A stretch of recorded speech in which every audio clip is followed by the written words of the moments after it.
Thursday to you. Welcome into First Take on this Friday Eve. Skip Bayless and Molly Karam here in studio. Stephen A. joins us from Philly. Gentlemen, how we doing?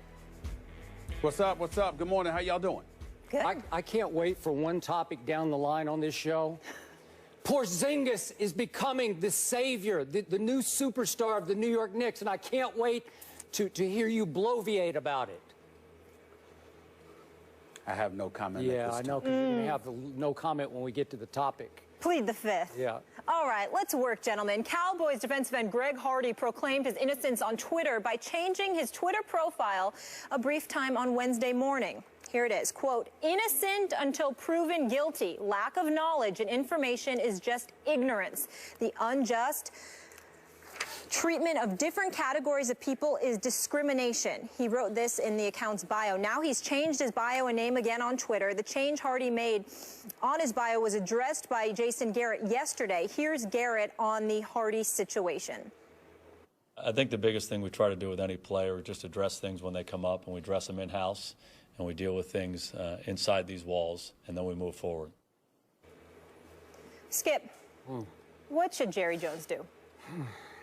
Molly, Stephen A. Smith, I've seen enough. As a lifelong Cowboy fan, I'm here to tell you it is time for Jerry Jones to cut Greg Hardy. And I'm talking about, Stephen A., for the good of the locker room, for the good of the football team that I do root for. I don't root for Greg Hardy, but I do root for the Dallas Cowboys. And Greg Hardy has become more trouble than he is worth as a football player. He's become an embarrassment and now a distraction for a football team that is obviously reeling toward the end of its season, potentially at Tampa Bay. Yet I want to point out again, as I have to you, Stephen A., from the start, as a Cowboy fan, I said from the very beginning no to Greg Hardy. Did not want him on my team from the start. Despicable human being, as we saw in the clips that we opened the show with. Convicted of domestic violence in a bench trial in North Carolina. That's all I needed to know. Enough is enough. But now I'm just talking about from a football perspective, how Greg Hardy contributes or detracts from this team's ability to win and lose football games. So now he's been involved in a very short stay with the Dallas Cowboys in 4 different, let's just call them incidents. He has only 4 sacks. He's so far helped this team lose all 4 games in which he has played, 0-4 since he returned from his suspension that he served as a 4-game suspension.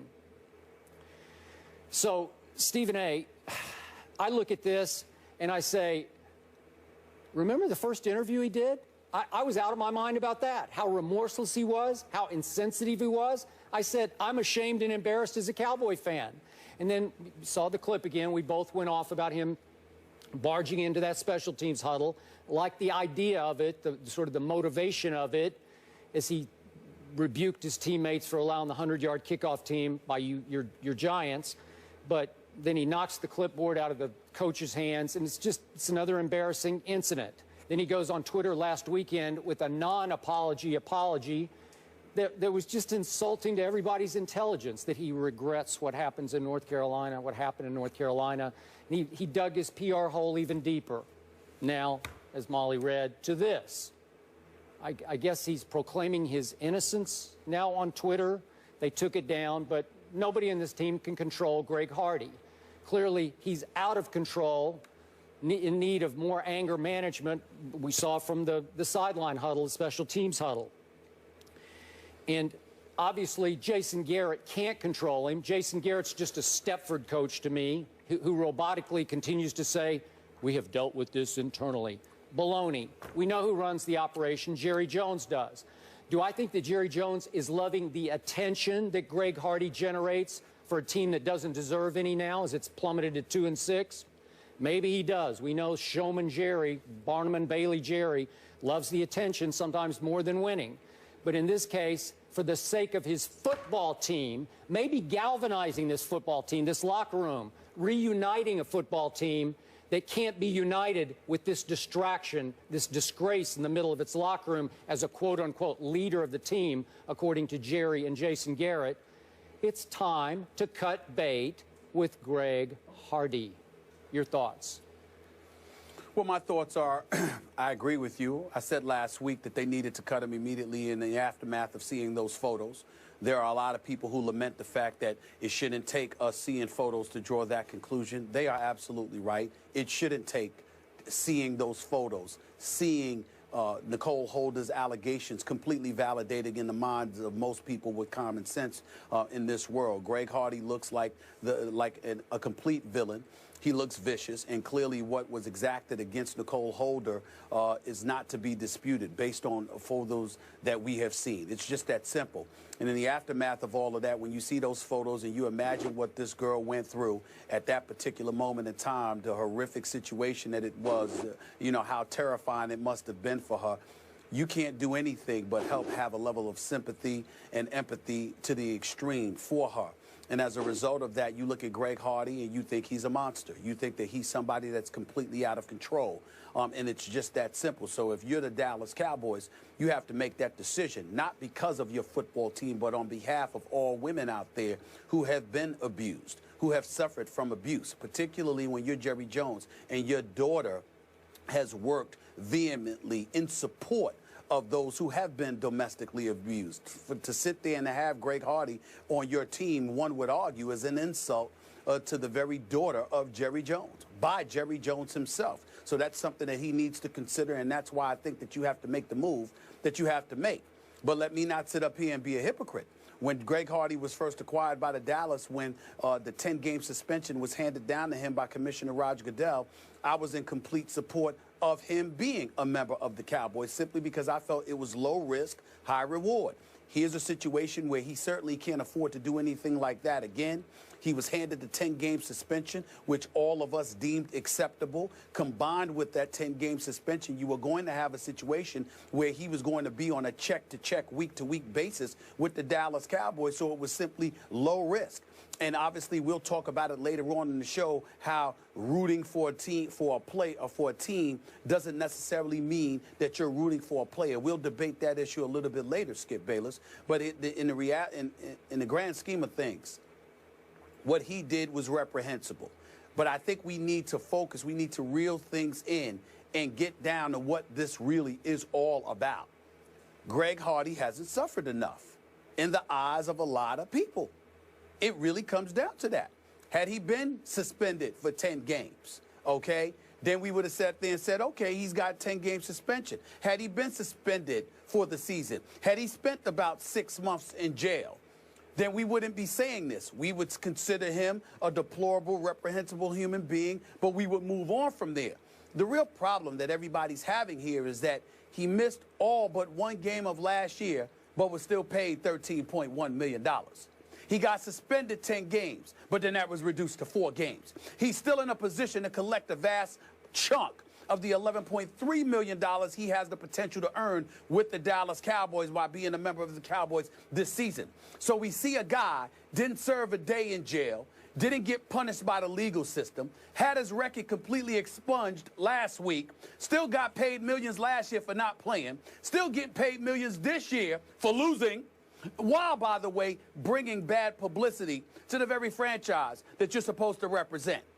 So when we look at it from that perspective, clearly people are going to have a problem with it, because in our society, what you want is a healthy level of contrition that was earned by having to pay and deal with the ramifications of your actions. We see an individual that hasn't had to deal with any ramifications, so we have a problem with him there. And then he doesn't help the situation because he's clearly has a screw loose. He's not himself. And as a result, you hear from the things that he says. You know, when he came out with his first interview, guns blazing, talking about Tom Brady, then his wife, then his wife's sister, then talking about how, you know, going into the huddle and smacking down the coach's clipboard and getting in the face of his teammates. Then after that, sending a tweet out there proclaiming his innocence, when clearly he looks guilty as sin.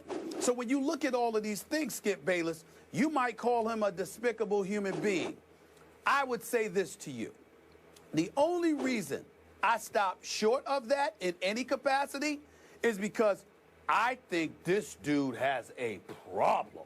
I mean, I think that what he did to Nicole Holder, what we believe he did to Nicole Holder, I think he'd do it to anybody.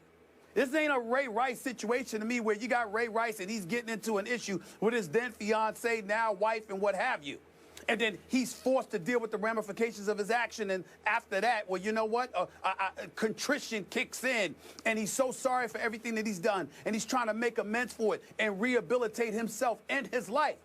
I'm looking at a Greg Hardy. I really believe he doesn't realize what he's done. This brother's got a problem. Mm-hmm. I mean, look at Charles Barkley's letter. Letter to the masses via the Bleacher Report yesterday rather. I read the entire letter on my radio show. Why? Because Charles Barkley, I didn't agree with everything that he said. Please don't get me wrong. I didn't agree with everything that he says. But I did agree with what he said when he says, this guy needs help. This is a different kind of cat here. Something is wrong with Greg Hardy. Other people they're despicable and they're just trying to get away with stuff, and that's just what they want to do to people. Greg Hardy, to me, seems to be somebody who has no control. And I think everybody needs to be worried about somebody like him because he seems that much of a loose cannon. Something is wrong with this dude. If I'm talking about the guy that you see on the sidelines and you see those photos, you tell me what do you see that's different. You tell me what you see. I don't see deception. I don't see manipulation. I see somebody who appears to need help. Okay, we know all that you talked about in the past. I'm going to restate my position to you. I didn't want him in the first place. The pictures changed zero for me. I just needed her testimony that I read back in the bench trial. That was enough. Despicable, out, shouldn't be back on my Dallas Cowboys. But as you also concur with me on, he was eligible to be signed. He paid his price to the NFL. I didn't like the price. But I didn't like the price take either. Issue with the Players Association because they got it reduced from 10 to 4. Well, listen. Well, they did. Of course, I can, technically, theoretically, I can take issue with the Players Association. Well, you should. Well, you just should. Well, allow me to explain. Allow me to explain. Because this is serious business here. Of course, we take issue with it. But they're a union. And unions have an obligation to protect the members of its union. We don't like it, and I agree with Shannon Sharp. Too many times we put pressure on the leagues. How come we won't amp up the pressure on our justice system? You have a situation where Greg Hardy is able to get off, doesn't serve a day of time. He did. He got off because of what I think is a sort of a quirky North Carolina law, a loophole that allows you to appeal for a jury trial. And then, as we all know, just to restate this for those who don't know, she failed to cooperate when it came time for the jury trial, and the authority said it appears that she has been paid off by Greg Hardy. So that was the end of it. He is exonerated. He's off the hook. No. I understand that. We've explained that on several occasions, Skip. But you brought up the Players Association. And I'm bringing up the fact that more of an onus is on the leagues than it is on the justice system. If you're a Players Association, I don't like it. You don't like it. We don't think it's right. We think it's despicable. But when you have a justice system, a murderer can walk into court, Skip. He is obligated to have legal representation. If he can't provide it, the court will provide it for him. How are we going to turn around and point to the union when the justice system does the same thing? Well, How are we going to do that? I didn't like the 10 games, and I didn't like it reduced to 4. I said at least 1 year, and it should have stood as 1 year. But now, to my point, I'm talking about as a fan of a football team that is reeling. Now I'm just on a football level. He has to go because Charlotte Jones-Anderson said from the start, I'm on board because we have programs in place to rehabilitate. I'm not seeing it. I'm seeing a guy they cannot control. We know he has anger management issues. He had them in Carolina.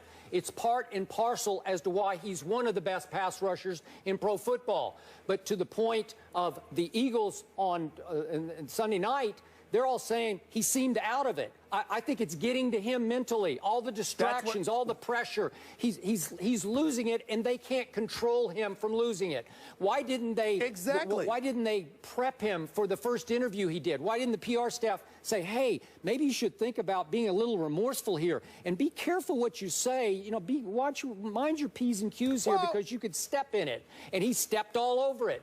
Okay, and then why wouldn't you shut down his Twitter account? Yes, thank you, Skip. Why wouldn't you just tell him, hey, Greg, it's not real wise right now to have that kind of an outlet to the world, because you might get emotional some night, you might go a little over the edge, and you might hit send, and he did it twice. He hit send twice, and it makes him look even worse than he does, which is pretty hard to do. So I'm just saying that's a team problem. If the team can't control him, you've got to cut bait for the sake of your team. Trust me, Jason Witten and Tony Romo in the locker room, you think they love having Greg Hardy in there? I say no. I say it would bring the team back together if Jerry Jones would finally admit that he was wrong, swallow his pride, forget about all the attention that Greg Hardy is generating for his lousy Cowboys, and say, I've seen enough. We've got to go forward. He's more trouble than he's worth. End of story. Well, evidently it's not the end of the story, because there's more to go. He needs to go. I said that last week. You said that before he even got there. We agree. The problem is he's still there. And the things that you highlighted, Skip, this dude doesn't see it. He doesn't see it. You know, who are we to say that the Dallas Cowboys didn't prep him? Who are we to say that they didn't talk to him? I doubt he doesn't seem to be listening to anybody. Wait a minute. Listen, a lot of people seem afraid of him. Yep. But when his teammates went and talked to him, who was he listening to then? This dude seems loose. Yeah. He seems like he's got some big time problems. But for the purposes of public consumption, it's important to highlight the fact that you have people out there in our society. If you pay a price for your transgressions, people are usually very forgiving. Ray Rice ain't playing because Ray Rice ran average 3.1 yards a carry in his last year that we saw him, and only rushed for 660 yards that season, and didn't seem to be great to begin with when he ended up leaving the game. That's why he hasn't been back. Sure. But in terms of his level of contrition and how sorry he appears to be, there is no question he has made a concerted, if not a valiant effort to resurrect his career and his life. Greg Hardy walks around looking at us like, what the hell y'all are talking about? I don't know what you're talking about. Ain't nothing happened. Nothing happened. He will sit there in the aftermath of the photos, Skip, Molly, and literally will look at you. That's what he did on Twitter. Yeah, he's in denial. He's delusional. Innocent. Exactly. So I'm like, what does that tell you? You got to get rid of him, but he's got to pay a price. And in the meantime, he's got to get some help, because he ain't right.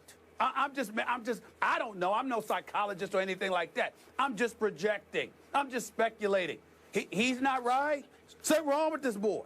Something really, really wrong. Agreed. We all agree. He needs to be off the Cowboys, he needs to be off Twitter, and he needs to get help.